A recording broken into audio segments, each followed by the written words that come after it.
Ito po yung ginagawa natin ngayong araw mga kabisdak. Medyo malaki siya sa thesis bookbind, no? Size ng papel nitong mga kabisdak ay 12 by 20. Malaki siya doon sa mga normal na thesis hardbound, no? Ayan, 8 piraso po na ganyan mga kabisdak. So yan po yung cover na plastic na ni Garnix Katropa. Tapos ako po yung nagdidikit ito sa papel, sa cover. So ayan, ito na po yung cover niya. May plastic na siya. So ganyan lang yung sulat, 3 linya lang. Yan. May dalawa po tayong bookbind na hardbound po. Napakakapal mga kabisdak po. Halos 1 dangkal yung kapal niya.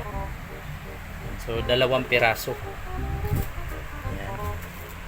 Ito po ay ang hardbound niya ay wala siyang stamp sa harapan.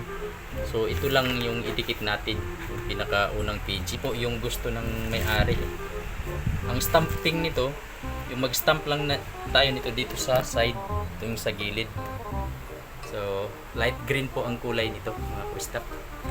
Pagkatapos nito mga kabisdak ay dahil nga makapal ito, ay di po natin mai-trim o wala po siyang cut yung gilid nito kasi hindi po magkasya ito dun sa cutter natin.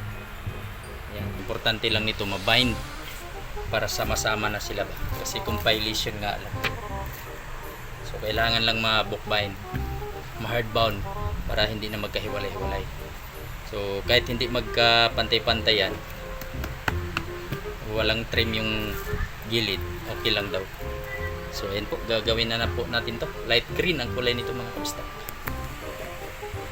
1 hour later. Ito na mga kabisdak, natapos na po natin gawin itong makakapal na 2 piraso light green. Ayan na po. Ito yung sinasabi ko sa inyo na stamp yung gilid. Ayan. Tapos dikit lang po yung harapan.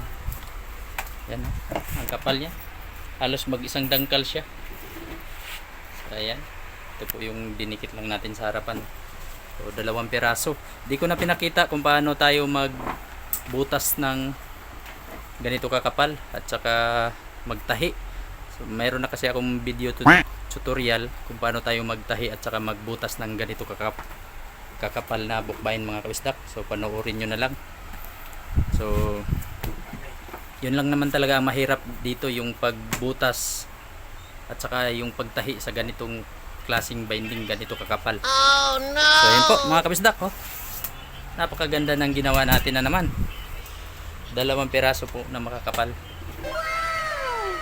Alright. Okay kayo.